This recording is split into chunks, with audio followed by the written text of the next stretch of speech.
ஆத்தி என்னடி இப்படி வந்து நம்ம நியூசிலாந்த பார்த்து கேட்குற மாதிரி தான் இன்னைக்கு அவங்களோட பேட்டிங் வந்து இருந்துச்சுங்க. இன்னைக்கு மேட்ச் நம்ம இந்தியா டாஸ் வின் பண்ணி ஃபர்ஸ்ட் பவுலிங் வந்து சூஸ் பண்ணோம். ஆனா ஏன்டா பவுலிங் சூஸ் பண்ணோம்னு சொல்லிட்டு புலம்புற மாதிரி தான் இன்னைக்கு பேட்டிங்ல பட்டைய கிளப்பிட்டாங்க.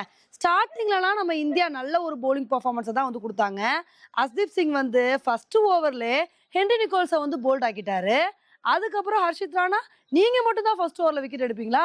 நானும் ஃபர்ஸ்ட் ஓவர்ல விக்கெட் எடுப்பேன்னு சொல்லிட்டு அவரோட ஃபர்ஸ்ட் ஓவர்லயே கான்வேவோட விக்கெட்டை வந்து எடுத்தாரு.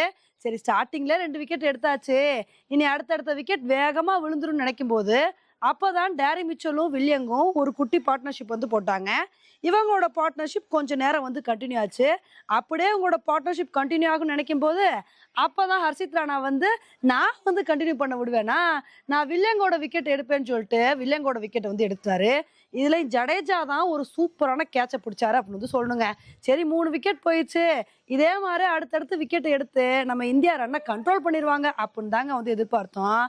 அப்பதாங்க நம்ம இந்தியாவுக்கு ஏமனா டேரி மிச்சலும் பிலிப்ஸும் வேற லெவல் பார்ட்னர்ஷிப் வந்து போட்டாங்க.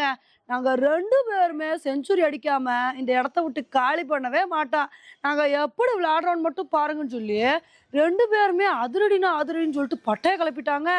இவங்களோட பார்ட்னர்ஷிப்லேயே ஸ்கோர் வந்து 270 ரன்னுக்கு மேலே வந்து போயிடுச்சு. இதை வந்து பார்த்தவொடனே நம்ம என்ன எதிர்பார்த்தோம் அப்படின்னா, அவ்வளவுதான், சோலி முடிஞ்சு, நியூசிலாந்து வந்து ஈஸியாக 350 ரன்னுக்கு மேலே எடுக்க போகிறாங்க அப்படின்னு தாங்க வந்து பயந்துட்டு இருந்தான்.